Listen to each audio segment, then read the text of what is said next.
Welcome everybody, welcome to this video. My name is Anil Kumar. Today we are talking about The Accountable Leader by Robert Muschel. Developing effective leadership through managerial accountability. Devising organizational structures that make executives and managers accountable for their decisions and actions, or that tie their performance to specific goals. If you put most capable, brilliant, hardworking managers in flawed organizations where individuals have no real accountability, then both the managers and the organization will fail. We are in the Read to Lead and Be Better series of videos, Accountable Leader by Robert. If you put the most capable, brilliant and hardworking managers in a flawed organization where individuals have no real accountability, then both the managers and the organization will fail. Without an organizational structure that provides clear accountability, individuals cannot perform effectively. Firms end up bloated or bureaucratic, and they are overmanaged and underled. What you need is leadership. Hold decision makers at all levels accountable. Establish clear levels of accountability. Hold decision makers accountable. Establish clear levels of accountability. Without a structure that provides accountability, individuals will not be effective. An irresponsible employee can hurt the organization. Managerial overlap causes problems and stifles initiative. There will be no innovation and there will be delay and costs and frauds. Use accountability probes to ensure that it is clear, traceable responsibility exists. Clear and traceable responsibility. Decision making accountability, DMA, should be the gold standard to judge people. What's the basic problem? It's a lack of accountability. Managers are not at fault. Generally, the problem is with the organization that does not provide specified, measurable accountability. Only when leadership is rewarded, meaningful responsibilities will be fulfilled. Accountable managers have to develop clear priorities so that they can make effective, timely, traceable decisions. So, first thing is accountability has to be specific and measurable. Then the leader themselves have to have effective, timely, traceable decision-making priorities. And then the organization should reward meaningful responsibilities. Only then the team will prevent duplication of efforts, pointless meetings, and micromanagement and hierarchy. So there have to be guideposts for efficient operation. Leaders who fail to make contributions should be removed because they do so because of the organizational problems which they cannot control. They have to get into some other organization because they are not able to contribute because the organization is not under control. Positions of authority with no real accountability should not exist. Position of authority with no real accountability should not exist. Do not assume that managers are incompetent. You should know the organizational problems are stifling effectiveness. Clear vertical accountabilities that foster a culture of execution is necessary because people will deliver only if they are rewarded for their responsibilities. Developing too much middle managers is a result of top-down approach. It's wrong. It should be a bottom-up approach. A person is answerable for a specific goal, and the company should compensate them accordingly. A person is answerable for a specific goal, and the organization should reward them for their accountability, for their effectiveness, for what they deliver. The ideal organization involves marked differentiation in the responsibilities, marked differentiation in the accountabilities. If you have authority, you will definitely have an accountability. Vertical dimensions, the spine of accountability, is to be measured. Managers and their employees understand and accept individual responsibilities if and only if the results of accountability is measured. You need to provide resources that they can do their work and attain the objectives. You need to ensure there is no clutter, there is no distraction. You need to ensure the culture is facilitating. Leadership is not about 1 in 100,000. Leadership is about 10,000 leading 90,000. Leadership is not one in the top and leading the whole. Leadership is about presence of leaders everywhere. Traits that make a good senior executive differs from that of a middle manager. What you need to be a manager and what you need to be a leader are different. What you need in the front line and what you need in the top strategy level is different. Strong frontline managers will have different characteristics than a middle level manager or an operational manager. Accountability should be contextual accordingly. It should be situational. Every position needs to have a responsibility tagged to the role. Also, too many leaders at any level of hierarchy is counterproductive because it will be peer to peer and not leader to team. Executives should focus on distributed leaders, the people who are there, the 10,000s, not just the high profile one at the top. Leaders of any rank should always be accountable. And what is that they're accountable for? Every individual should be accountable for making decisions, for setting strategies, for mobilizing the resources and achieving specific aim. Everybody should be accountable for achieving specific aim, goal. How do we develop new leaders? We have to reorganize the organization to make it sound. We have to clear levels of accountability and convey it to everybody for every role, levels of accountability. We need to have a distinction between the support functions, that is the technical expertise, and the line functions, that is the employee management. Different competencies are called for different situations, different functions, different levels. We need to assess the individual accountability standard according to the performance criteria. So first you need to have levels of accountability, then you need to have different standard for that accountability level, and then we need to assess the individual accountability standard with the performance criteria. And we need to promote people according to the competency based on criteria. Everybody cannot be promoted to every role. We need to identify all management jobs that add value and establish a career and learning track for each one. We need to have a career path. For that, the positions that add value should form the decision making authority chain, and people should be promoted according to the competencies, and people should be assessed based on the accountability standard, competency standard and performance criteria. Each career path should eventually transfer people out of their comfort zone but not out of their learning zones, because if you push them out of learning zones they will not be able to perform, but if you push them out of comfort zones they will mature, they will grow, they will develop. Any organization must identify, secure and cultivate leaders. It's a part of succession planning. It's a part of a job of a leader. A leader is mainly responsible for creating more leaders in the organization, to coach, to motivate, to inspire, to train. Organization should enable the individuals to give good account of themselves. How it will be possible? Only if they are able to deliver. How it will be possible? If they are made accountable and they are rewarded for their responsibilities. Focus on accountability, not arbitrarily graded performance. Focus on accountability. Are your leaders accountable for their decisions? This question every leader should keep on asking to their teams that report to them. To determine a leader's accountability, map his or her decision to the organizational objective. See if each and every decision a leader makes is in line with or helping or moving towards the organizational objective. Track the decisions at all management layers to analyze their ability to handle responsibility. For every leader or position who has an accountability, map their decisions to the organizational objective. Track the decisions, analyze their ability to handle the responsibility, the authority given to them. The accountability probe is a process that plots what decisions people make and whether these add values to the efforts of the team, to the objectives of the organization. Probe whether the decisions that people make add value to the efforts of others and objectives of the organization. Then we have the decision making accountability, DMA. This is a tool that can be used to hold leaders accountable for their decisions, for their choices, for their options. To decide if the decision and the choices help an organization should be the part of performance appraisal.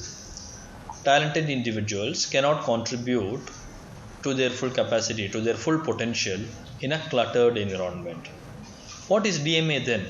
DMA is holding leaders accountable on a 7-point measure as to whether they are doing what is expected to be done.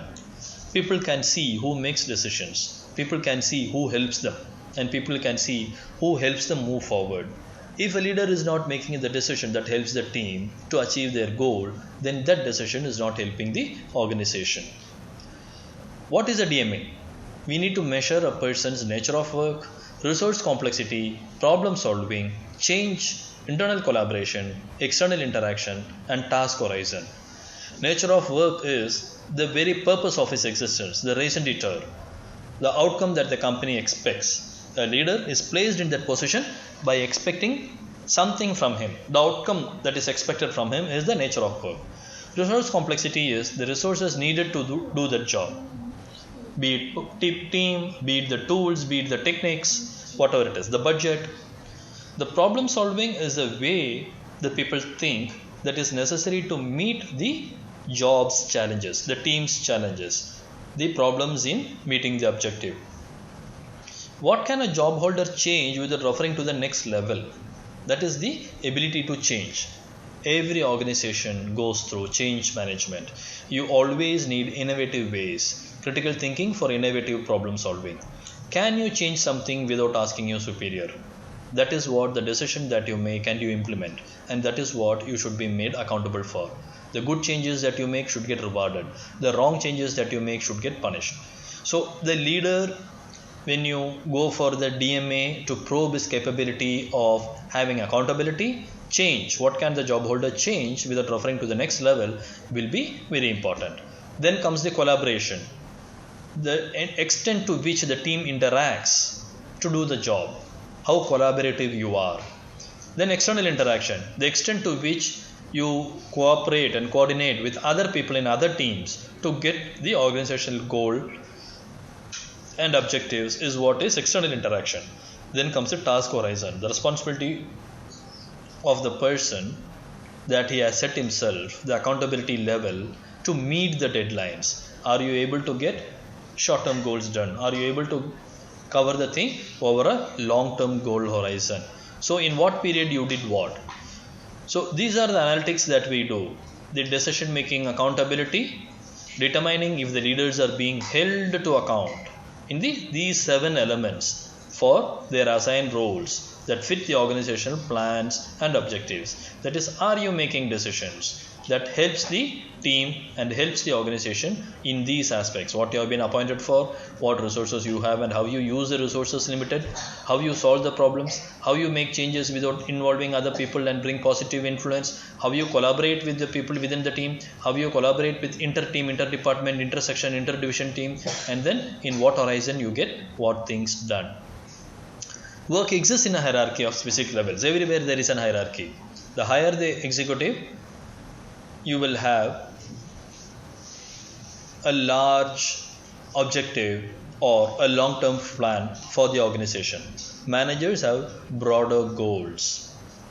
Each job involves specific tasks. Individuals have smaller, specific, measurable, realistic, task associated, objective associated, activity associated goals. Every task can be fixed to an accountability level. Each accountability level should have only one layer of management. If there are more accountability levels, then you are having a bloated organization. Managers at each level accomplish tasks and make decisions.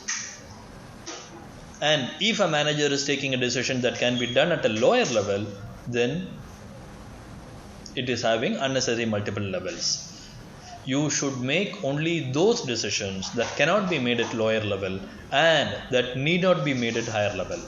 Every leader, every decision making authority level, every responsibility level, every position should have duty to make decisions only those that cannot be done at lower levels and that need not be done at higher levels.